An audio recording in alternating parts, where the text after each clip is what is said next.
Hello and welcome to episode 25 of Dissect Discussions. I'm your host, AB Basson. In this week's episode, I'm joined by award-winning kickoff journalist and African football expert, Lorenz Kohler.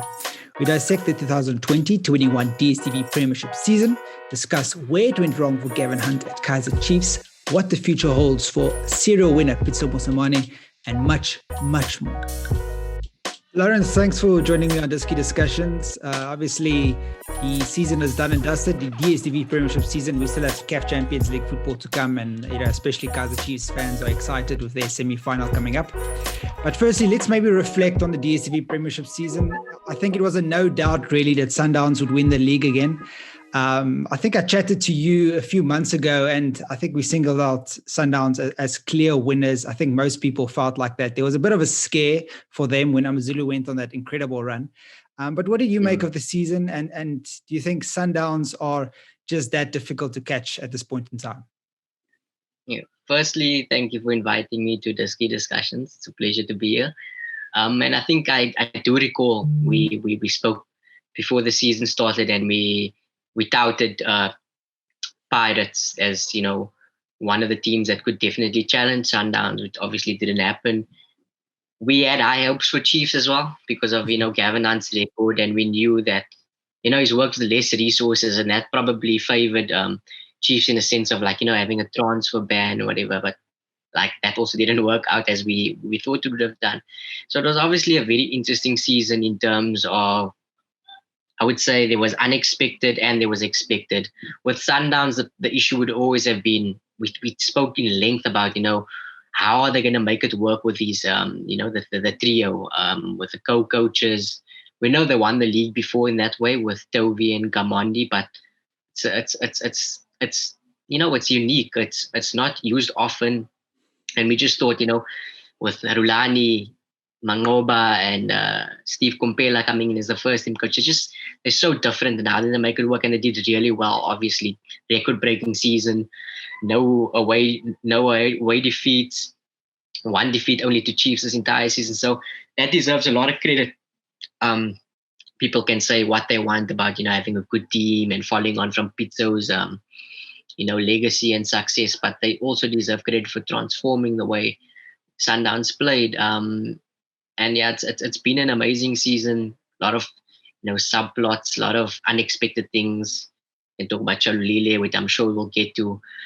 Augustine Mulenga, Benny McCarthy. Yeah, it's been a very interesting season, and for most of it, I think it's been great to see a lot of people scoring goals. I know people are saying there wasn't a 20-goal mark, but 16 goals for the top scorer in I think 20, 25, 26 games is good record.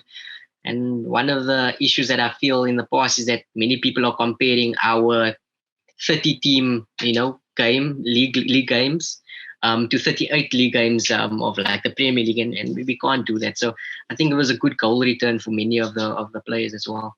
Yeah, it's great to make that point, because I think this season there's been consistency in scoring. I mean, we've seen in seasons past, we have a scorer, it might for 2 months score all these goals. I remember Bernard Parker almost winning Golden Boot, and he didn't score on the past the last few weeks of the season. But Bradley Grobler scored consistency. Shalulile scored consistency. Okay, Kutumela had a spell where he scored a lot of goals. But obviously that's very good to see. And, what did you make of that? And, that bodes really well, I think, for a league that we like to brand as exciting.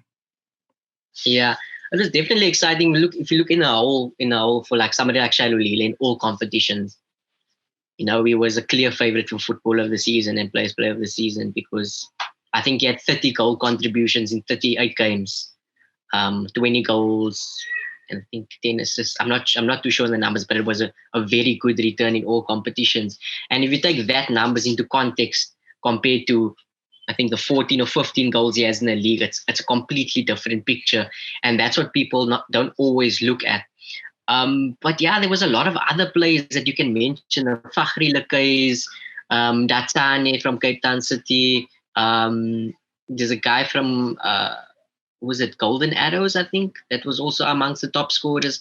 I can't get to his name now, but there was a lot of players that, were in and around their 7, 8, 9 goals, and that was very, very pleasing to see.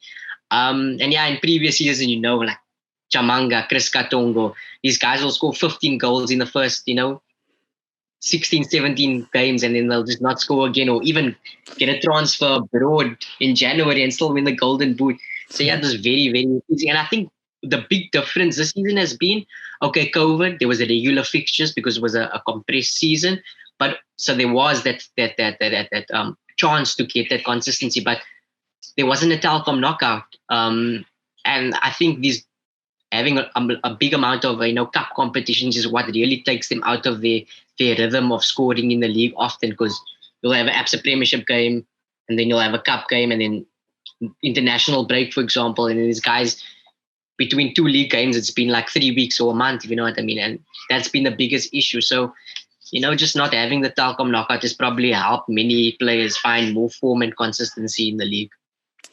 AmaZulu in the end finished second. I think a lot of people didn't expect that. Most people didn't expect that.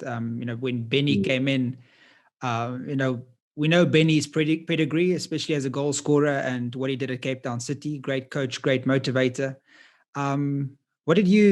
What surprised you of AmaZulu and how they played? And do you see them being challenges again next season? Because the thing is, now the surprise factor is out the window. Yeah. Look, AmaZulu, I was definitely surprised about, in a sense of, there was definitely a feel-good factor. I knew from the start Ayanda Dlamini was probably not the one to take them, whereas Sandile Zungu wanted to take them, which was top 4. When Benny took over in December, they were 12th. There was obviously a good feeling. Benny's a legend. He did well at Cape Town City, but there were question marks, and we can't deny there were question marks about whether he is the real deal, whether maybe he inherited a Cape Town City team that he just needed to motivate a little bit to do well. But I think he's made a lot of people eat humble pie, because that 16-game, unbeaten run was incredible for a team like AmaZulu. And if you look at it, there's a lot of misfits in the team, like Mulenga, Mamela, Makuola, who's played for Free State Stars and things like that. These guys that would be deemed as average players that wouldn't really walk into a big 3 starting 11 now. So for him to get second place, it's a remarkable achievement. But I think overall with AmaZulu, that their style of play has been exciting. They haven't scored a lot of goals, but the Cape Town City was the exception. They hammered Cape Town City, but I think there was just some sort of like, I want to prove something, and he let the players do exactly that. But yeah, the AmaZulu technical team with Munip Joseph, Pele Nombete, it's just a feel good factor about them, and it's something that many South Africans want to see. They want to see the legends giving back to football, and to see the success that they've had. It's obviously now gonna make more noise for the bloggers and for the supporters to say, why is Lucas Radebe not in? Why is so and so? You know what I mean? Yeah. But yeah, in retrospect for next season, it's definitely going to be tough. With Baxter back now at Chiefs, there's going to be a target on AmaZulu's back. They're going to have to play CAF. They're going to have to travel the entire continent. It's going to take its toll on them. But I do believe that the entire squad, they're at that age now. We don't know who they're going to bring in yet, but they are at that age now where they want to leave a legacy. Like I said, they were misfits, people who didn't really fulfill their potential. And this is a type of challenge that they'll probably be hungry for, to take themselves to the next level. I don't think they'll win the title, obviously, because the season was just like incredible. Everything went right for them. But just to play in the Champions League will be something that will be amazing for them. And it all depends on who Zungu helps Benny bring into the club now. Do they bring in, young talented players? Do they bring in established players? What foreigners do they get? And that's the big question mark over their transfer policy and how ambitious they really are. I think one unsurprising thing was Black Leopards getting relegated, considering how they've struggled, in seasons gone by. They were in the playoffs last season. And obviously Chippa in the playoff spot, we still don't know who they're going to play. But the way, the way that club is run with the chopping and changing of coaches is probably not the best way to run a football club. We obviously not surprised by Black Leopards going down. What did you make of their season and Chippa United as well? And do you think whoever they play in the playoff, they'll be too strong for, be it Sikakuna or Royal AM? or Richards Bay, Yeah, obviously. we don't even know who they're gonna play in the playoffs now, because like the DC thing now, we're obviously waiting who's the champions. Is it Sekhukhune? Is it the Royal AM? And I don't know if I am allowed to say this, but I'll just say it in a general way, but there is some allegations of match fixing in one of those teams in and around there, which could come to light, in the next few days or next few weeks, which would have a huge effect on the entire thing. And it's not just the Sekhukhune thing. There's down there in the Glad Africa Championship, many other teams now that's coming forward and saying, yeah, we must get points for this, and we must get, and it's gonna get ugly. I mean, Cape Town Spurs could even get relegated instead of Steenberg now, and that could be catastrophic for South African football, to just this boardroom battles, and it's like it seems like there's no control, and there's no, like, nobody's respecting the rules. The rules are there for a reason, and they're not being enforced, and we need to find out why this is happening and why this is happening so regularly. But yeah, going to your actual question of Black Leopards, we're obviously not surprised. They're changing coaches all the time, like Chippa. There's many times where you look at Leopards and you think there's quality players there. Every Leopards team you see in the PSL over the past few years, those players end up going to big teams. They end up being regulars in the PSL. They're developing the players. They have the players, but they're just not keeping them, and they're just not keeping the coaches to actually build something every not even 6 months, every few months, there's a new coach in. Like, either we are not seeing something, like, for example, if you have Dylan Kerr as your coach, this guy is going to keep you up. This guy is going to build something. This guy has won titles in Kenya with Goma here. He's managed, Simba. He's managed big clubs. And he's just going to go to your rivals and save them. It's like sometimes we just don't understand what people are thinking. So they deserve to be relegated, because look what they had: Kerr, they had Siema, they had Papic, they had, I don't know, I lose count. And with Chippa, it's the same as well. Chippa, in and out, so many good players going in, so many good players going out. For example, Chippa and Black Leopards, I wouldn't say are any better than, let's say, TS Galaxy, for example, in terms of squad personnel.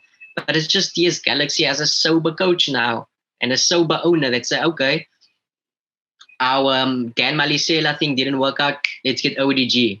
Somebody who's trusted, who's going to do the job, who's going to keep us up. And the Sam Allardyce, the Roy Hodgson vibe for solidity into the squad. And that's the only way to get success based on what your targets are, whether it's retaining your status or getting a top 8 or something like that, if you know what I mean. Yeah. And honestly, with Chippa right now, they don't even have a manager. I think they sacked Erich now. I don't know. Yeah, I mean, Siema's. I've heard Siema's there, but he's not there. I mean, Dan Malisela could be there for all we know. Yeah, we don't know what's going on there. Siema might save them, and then he's the coach again, or he might get relegated and he's not the coach. And you can't determine, like, oh, this guy's not good enough for the club because he lost 2 games. It doesn't work like that. It's about having a vision and about having a philosophy and getting the right coach, to implement that and just backing him. It's not that difficult, especially when you're not at the big 3 fighting for titles where you expected to win. So they just need to rearrange their goals and the philosophies and say, what do we want to achieve? And then, go with that. And so, like I say, like these guys that's coming from the Glad Africa Championship, they want to prove something. They're desperate to come into the PSL. So with so much uncertainty and negativity around Chippa, it might be very hard for them to come back from this. Kaizer Chiefs had a vision and a mission at the start of the season after coming second, the final day of last season. Gavin Hunt, obviously a proven coach in South Africa, won a lot of titles of SuperSport United. Where do you think it went wrong for him? The transfer ban didn't work, but in the end, he left a team that made the top 8, but he left a team that were, I think a 9th or 10th. at the time. Mm. What did you make of his tenure at Kaizer Chiefs? And, obviously, what is next for him? Do you see him going back to SuperSport maybe in the future? Or, it's very difficult for a coach like him who's got a substantial pedigree in South African football. Yeah, look, Hunt's not going to be short of suitors now. Like you said, he's got good pedigree, 4-time league winner. Things just went wrong for him at Chiefs, and we need to acknowledge that. I think with him, he struggled to manage the squad because of CAF and COVID, and like he couldn't play the same lineup every week. We know that, and at many times, I don't think he still knows what his best lineup was till the day that he left. He didn't know what style to play to be effective. In the Champions League, he knew, keep it solid at the back, play a slow build up, hit some diagonals at Nurkovic or Castro was on top. There was a clear vision of like, okay, we're gonna play like this. Let's grind out results. And he tried it in the PSL. Sometimes he tried to, be more open against the smaller teams, and that's where they struggled. Against the Chiefs, against the Sundowns and Pirates, they got the results. And that showed you when their back's against the wall, when they know their plan is, let's keep it solid at the back and let's try and get these guys on the counter or with set pieces, it worked out. But when he tried to become more expansive with Nobo and some of these youngsters coming in, then it became a bit more difficult because it was just these lapses of concentration of, not having this experienced team together. Like when Baxter was, dominating with Chiefs, you had these guys like Shaba, Katsande in their prime, Lebese, these youngsters at the time, Masango, exciting players who all knew their role. But it was like, okay, very inexperienced players and players coming to the end of their careers. And it just didn't gel well for him. But yeah, like I said, he won't be short of suitors. I know Pirates are definitely, considering him. With Jay-Z's future uncertain. There's a couple of names that's been linked with the club, but we know Kaizer, as soon as goes into mainstream media, he will just end negotiations with that coach or whatever. He likes to, have a trustworthy coach that, doesn't speak to the media or leaks things, or I don't know what it is actually, but you can see from the past was Micho came here unexpectedly, John Everett came unexpectedly, Jay-Z came unexpectedly. There's a lot of coaches, but yeah, I think it's with Pirates, we know what to expect. If you don't win trophies, Jay-Z won a trophy, but the fans aren't happy. He's definitely gonna go. I don't think that they've had a coach for 3 years since Ruud Krol, and before that, it's always been 1 year, 2 year, 1 year, 2 year. So they're not in the business also of finding that that consistency or it's the results will get out. You know what I mean? Yeah. It works for teams like Chelsea, so yeah, maybe that's what I'm trying to do. Jay-Z is not Jacob Zuma for those who are not familiar with South African football. You think for a guy like Gavin Hunt, it worked at a team like at Bidvest and SuperSport where there's not the burden of having to play exciting football, even though his teams did score goals. That game against Sundowns in the MTN8 final always comes to mind. Do you think he struggled with that at Kaizer Chiefs, where there's almost like you have to play a certain brand of football? I look for the Hunt. I think there's a big misconception with Hunt and Baxter's type of football, helicopter football, Route One. They can only play with the players that they have at the disposal. And if their players are Route One footballers, they're gonna play Route One football. Javelin football. Javelin football, yeah. I thought I fell into the trap of thinking Baxter. I know I'm going off topic, but that Baxter is a javelin, Route One football. And then when you watch these teams live, you realize, hey, well, it isn't what you see on TV. You might see highlights of them scoring irregularly like that, but for the game, you'll notice that Baxter, Hunt, and Pitso actually have a very similar approach to the way they play football. They like short passes when they have technical players, but every now and then you'll see, poof, they'll pump a 20, 30, 40-yard ball, to a diagonal to the corner, and the wingers get make the use of the space. They get in behind the defenses and things like that. So like Pitso's never been, the tiki-taka guy as much as people say it is. Be honest, Pitso Kekana was hitting that diagonals all the time.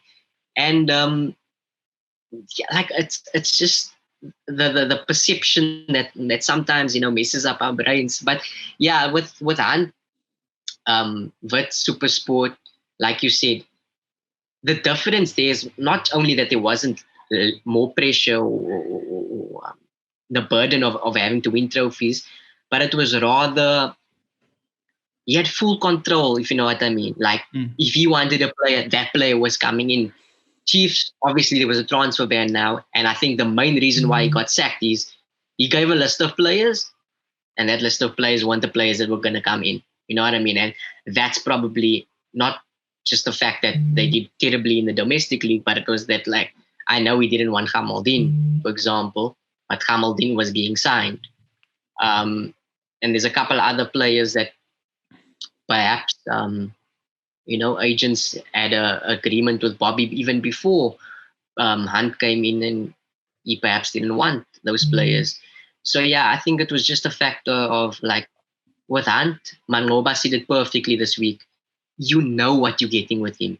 You know what style you're going to get with him, and he's going to win trophies like that.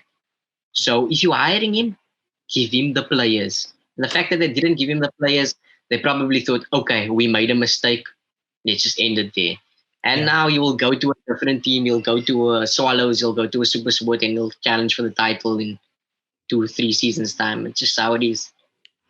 So they've brought Stuart Baxter back to Naturena. I don't think it was as big a surprise in the end, considering he was there for the taking. And he was very successful between 2012 and 15. Last guy to win them trophies. Pedigree in South African football, one with Super Sports, obviously knows the game very well in South Africa, having coached Bafana. What does he bring back to Kaizer Chiefs? And do you see them, challenging for the title next season and finishing off, what Hunt started in the Champions League? I think we all forget that, they still got 3 very important games coming up in the Champions League, which could define Kaizer Chiefs as a club. Yeah, I don't think there's much expectation for the Champions League with him. I know Baxter, he didn't have a particularly good record in the Champions League with Chiefs or Super Sport in the Confederations Cup. He's much experience. Like I said, he's won the league with Chiefs twice. He's won the Nedbank Cup with Super Sport. He took Bafana to the quarterfinals of AFCON, so he knows how to, travel in Africa. That's not something new to him. And I just think that he comes there with a different sort of pedigree in terms of, how can I put this? He's been there at the club already. He knows how the club works. He's worked with Bobby before. And I think there will be a little bit more trust with Baxter than there was with Hunt. Maybe Hunt was a prickly character and didn't, take shit for lack of a better phrase. When it comes to, dealing with the hierarchy. And Baxter is a more, how can I say, diplomatic. He's also, he also puts his foot down, but I'm saying, like, he knows how to work with the management. And I think that type of culture and that type of environment, working with Nseki that he's worked with before, is going to rub off on the players where there's a more positive environment, where there's more relaxed, where they perhaps, all they need to focus on is just getting results on the pitch. And sometimes, you just need a new manager, like Chelsea, for example, as well. I hate to bring them up again. I don't particularly like them. But they got Tuchel in now, and they look like a completely different team with the same players that Frank Lampard had. I'm not saying that Chiefs have a quality squad that can win the league, but they will obviously have much better quality next season. And it's just for Baxter now to put those, final pieces of the puzzle together and make them play the way he wants to play. And I'm certain that he will, have his own targets as well. But one thing about Baxter, he always does well wherever he is. I know he wasn't people's favorite at Bafana, but he did the job that was expected of him, which was qualify for AFCON, and we got beyond the group stage. And at Chiefs and at Supersport, Baxter's teams always looked like a team that was capable of competing, and that's the biggest factor that I need to try and implement into this conversation is that Yeah. Hans Chiefs didn't look like they could compete from day one in the PSL. And that probably was a big problem. Like that 3-0 loss to Sundowns, it set the tone for this. These guys are not going to compete. And the way he spoke, I don't have the players. You know what the problem is, but I can't say it. It's that type of, negativity that wrapped into the squad, and that you're not going to have that with Baxter. If Baxter wasn't capable or doesn't think he's capable of bringing the club success, he wouldn't have come back. You know what I mean? Yeah. And I think that is going to be his message to the team. Like, guys, I'm back here for a reason. I believe in you, and that's when you will see a different Kaizer Chiefs again. Yeah, it's a good point. I mean, what we'll give to qualify for AFCON again. Those feel like the good old days. Before we move on to CAF Champions League football and talk a bit about Bafana, maybe let's just mention Peter Shalulile. Just one last time. He is our player of the season in DStv Premiership. It's not easy going to a big team like Sundowns. We've seen in the years go by, a lot of players going there and really struggling for game time, especially in their first season. But he just, adapted straight away, scored goals, linked up with guys like Timbazwane. It looks like he's been playing for Sundowns for years. I mean, what type of character is Peter Shalulile? He looks like a real hard worker, chases lost causes, and scores goals, which is what you want in the end of the day. Yeah, like you said, it was almost 30 goal contributions. It's ridiculous in terms of what we've seen in the past in the PSL. I mean, how many players have Sundowns signed for huge sums of money that didn't, bring that type of contribution or that type of influence in the team? And I knew Shalulile was good, but I would never have betted on him doing this well this season.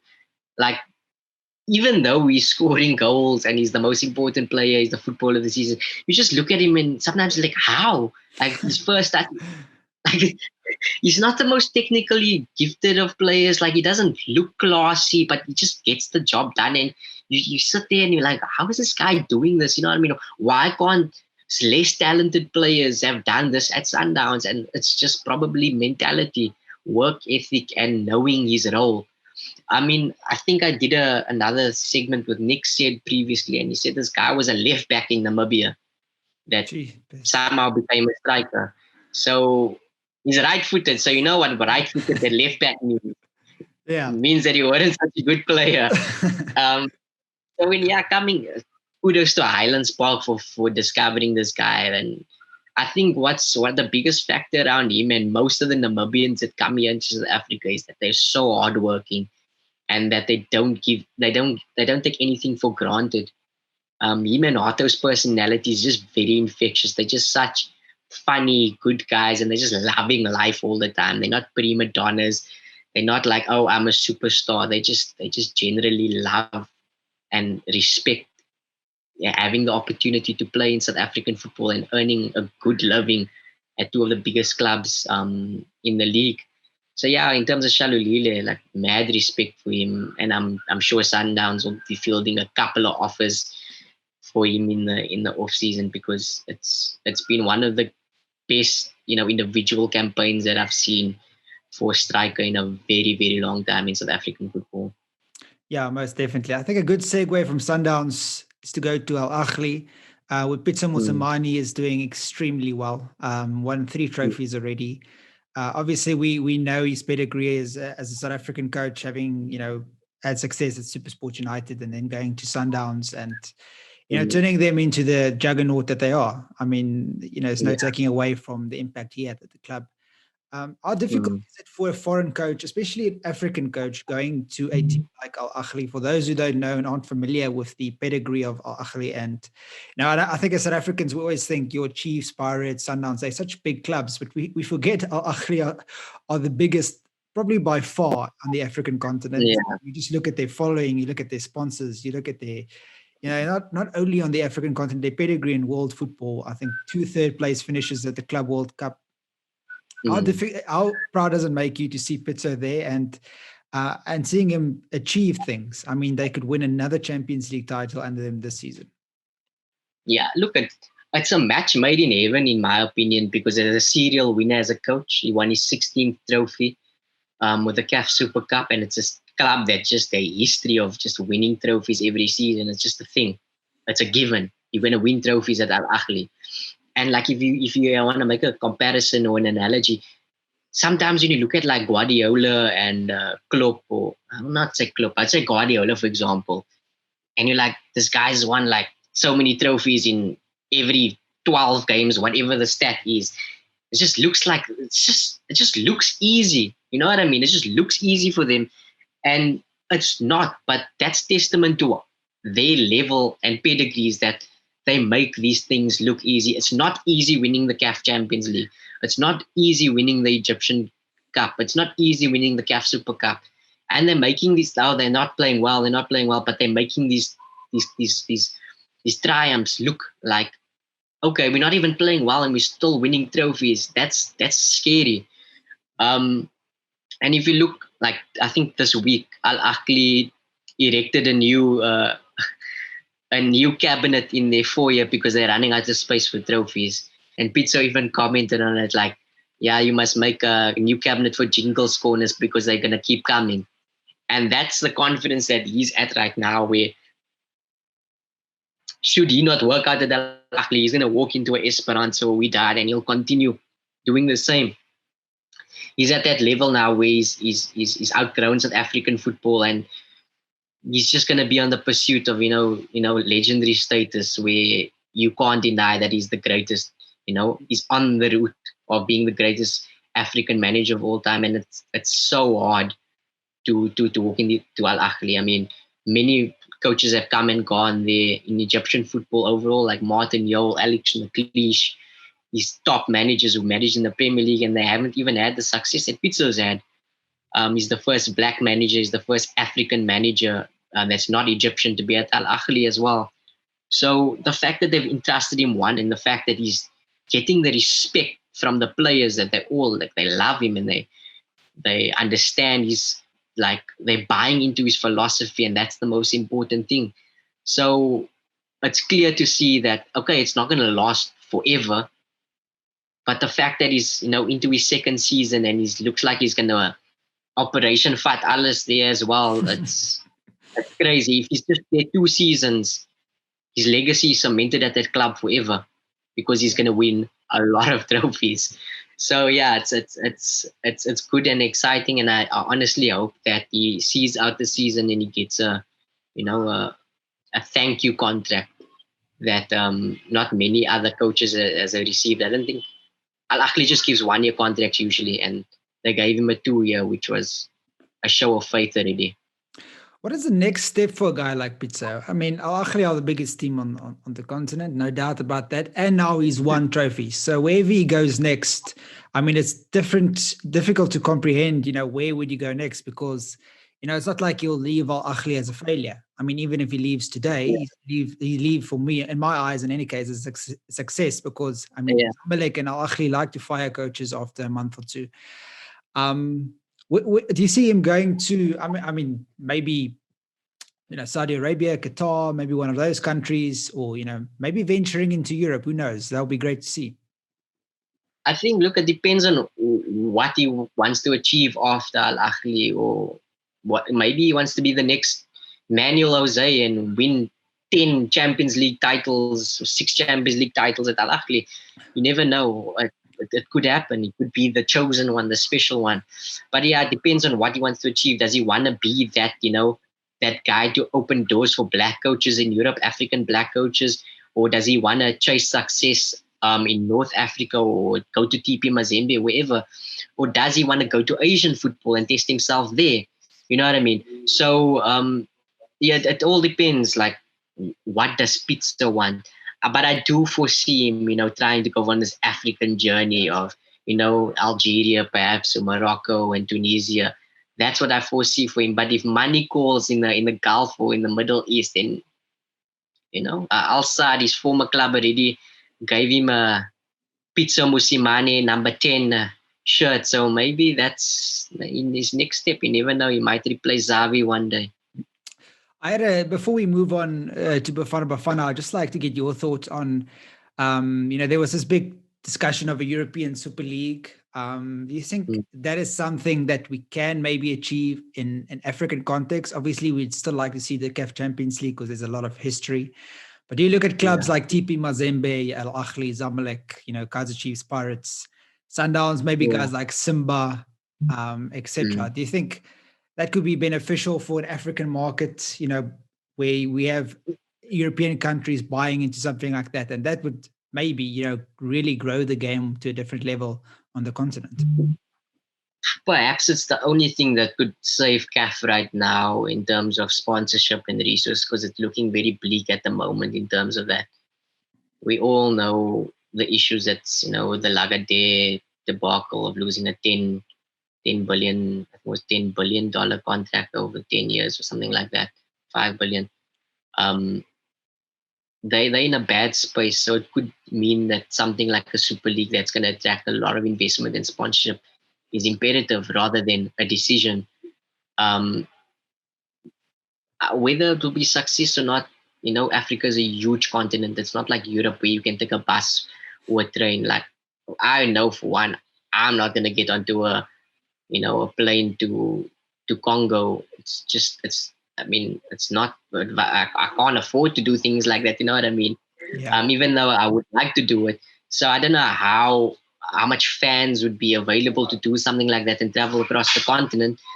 But in terms of revenue and TV rights and sponsorship potential, it is a good idea and to probably transform the way football and professional football is run and looked at in Africa.